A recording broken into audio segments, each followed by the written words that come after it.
खऱ्या अर्थाने मराठी मनाशी, मराठी भाषेशी आणि मराठी माणसाशी सरकारने, महायुतीने आणि विशेषतः देवेंद्रजींनी आणि भारतीय जनता पार्टीने संपूर्ण निष्ठा राखली। मराठी मनाशी आमची संपूर्ण निष्ठा, आणि म्हणून या विषयावर भाजपने नाही केली प्रतिष्ठा। आम्ही या प्रतिष्ठेचा मुद्दाच केला नाही।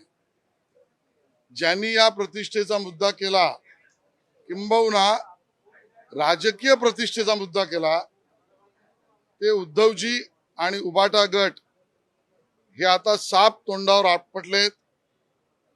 कारण पुराव्यानिशी समोर गोष्टी आल्या आहेत की राष्ट्रीय शैक्षणिक धोरणाच्या आधारावर महाराष्ट्रात त्याची कारवाई करण्यासाठीचा निर्णय आणि गट स्थापन केला उद्धवजी मुख्यमंत्री असताना। नंबर 2, त्या गटाची मान्यता तज्ञांच्या समितीला मुख्यमंत्री असताना उद्धवजींच्या नेतृत्वात दिली। नंबर 3, माशेलकर साहेबांच्या अध्यक्षतेखाली ज्यात उद्धवजींनी स्वतःचा पक्षाचा हस्तक सुद्धा कदमांच्या रूपाने त्या ठिकाणी घातला। त्यामुळे थेट उबाटा सेनेचा त्यात हात आहे, स्पष्ट होत आहे। नंबर 4, त्या गटाचा, अभ्यास गटाचा, तज्ञांचा अहवाल रिपोर्ट त्रिभाषा सूत्रीची मान्यता देतोय। त्यामुळे ती मान्यता देणारा अहवाल उद्धवजी मुख्यमंत्री असताना झाला। नंबर 5, हिंदी भाषा तिसरी म्हणून त्या ठिकाणी बंधनकारक हे त्या तज्ञांच्या अहवालात आहे। त्याही वेळेला मुख्यमंत्री उद्धवजी होते। नंबर 6, हा अहवाल मंत्रिमंडळाच्या उपसमितीने कार्यगटाने मंजूर केला। त्याचं अध्यक्षपद तेव्हाचे मुख्यमंत्री उद्धवजी यांच्याचकडे होतं। आणि नंबर 7, त्याच्या मिनिट्सवर उद्धवजींच्या सह्या आहेत। इतकं धादांत खोटं मला माहित नाही म्हणणारे उद्धवजी या 7 गोष्टींवर उत्तर देतील का, आमचा थेट सवाल आहे।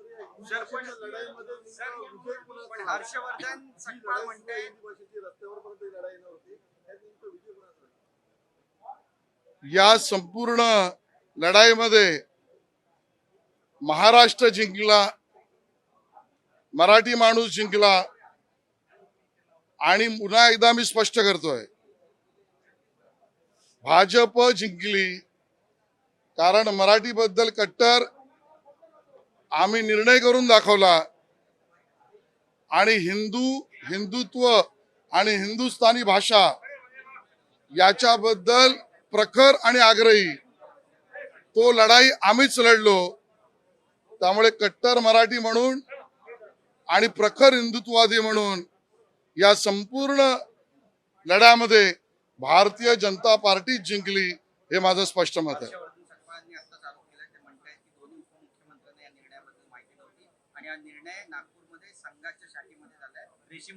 हर्षवर्धनजी अजून शैक्षणिक विषयातला मुद्दा असल्यामुळे माझे मित्र आहेत, अजून अभ्यास करावा लागेल। आपण अध्यक्षपदावर आहात, अपेक्षा अध्यक्षाने अभ्यास पूर्ण बोललं पाहिजे।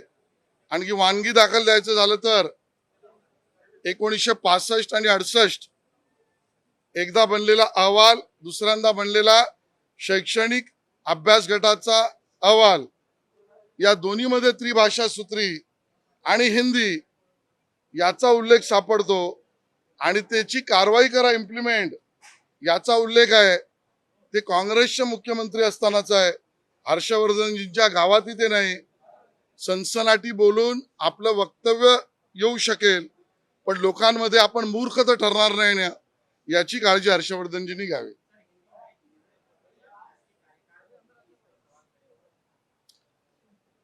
ये सब प्रक्रिया में हम स्पष्ट कहना चाहते हैं कि महाराष्ट्र जीत गया, मराठी आदमी जीता।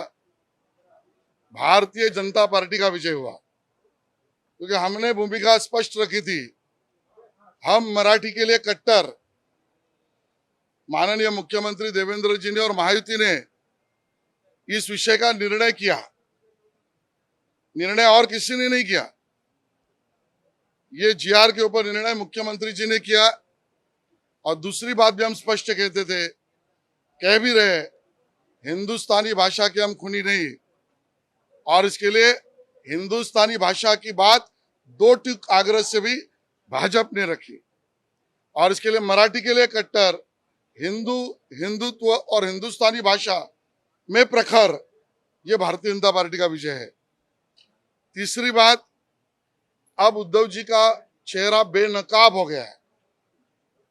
हमारे सवाल है, उद्धव जी बताए, नेशनल एजुकेशन पॉलिसी के आधार पर राज्य की पॉलिसी क्या होनी चाहिए, उसके लिए कार्यगठ आप मुख्यमंत्री तब बना था कि नहीं बना था।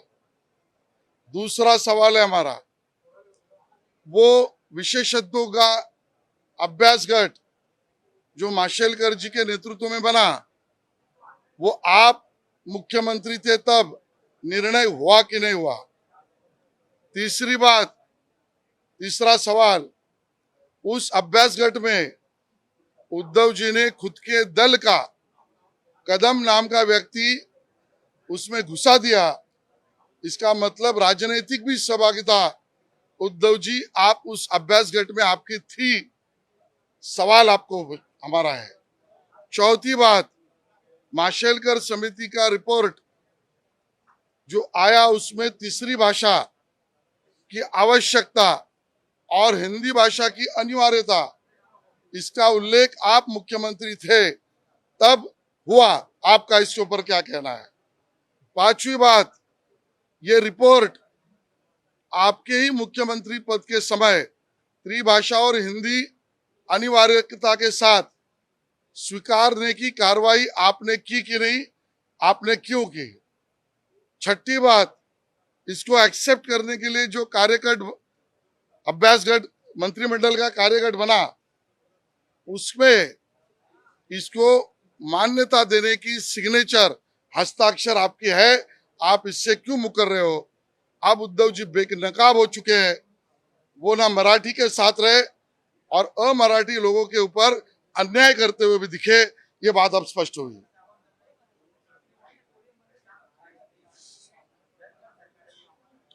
देखिए, हम तो छत्रपति शिवाजी महाराज के मावड़े, हम डरेंगे और किसी के सामने झुकेंगे, ये विषय ही नहीं बनता। जनमानस की भूमिका के साथ सेवक इस नाते काम करना, ये हमने किया है।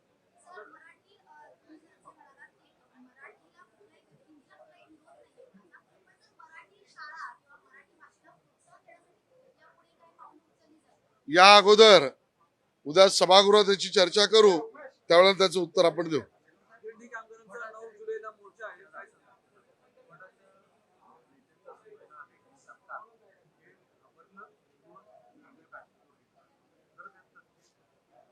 मला असं वाटतं की जे अस्तित्वासाठी घाबरले आणि दुसऱ्या पक्षाच्या दरवाजावर गेले, जे स्वतःच्या पक्षात लोक टिकवू शकले नाही म्हणून घाबरले आणि लोकांसमोर असत्य सांगू लागले, ज्यांना एकटं निवडणुकीत लढण्याची ताकद नाही म्हणून घाबरलेत, या तिन्हीचं उत्तर उद्धव बाळासाहेब ठाकरे गट असा आहे। आणि त्यामुळे घाबरलेल्यांचे शिरोमणी हे उद्धव ठाकरेजी आहेत।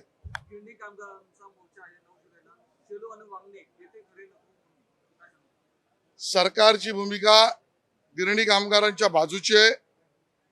आजपर्यंत जेवढे गिरणी कामगारांच्या घराची पात्रता कोणीच केली नाही, एवढी पात्रतेचं काम आमच्याच सरकारने केलंय। बहुतांशी लोकांना घर चाव्या वाटण्याचं काम सुद्धा उद्धवजीच्या सरकारने केलं नाही, आणि त्यामुळे या पुढचाही अडचण हेच सरकार दूर करेल। आता isakal.com आहे देशातील नंबर 1 ची मराठी न्यूज वेबसाईट। प्रत्येक अपडेटसाठी isakal.com ला नक्की भेट द्या।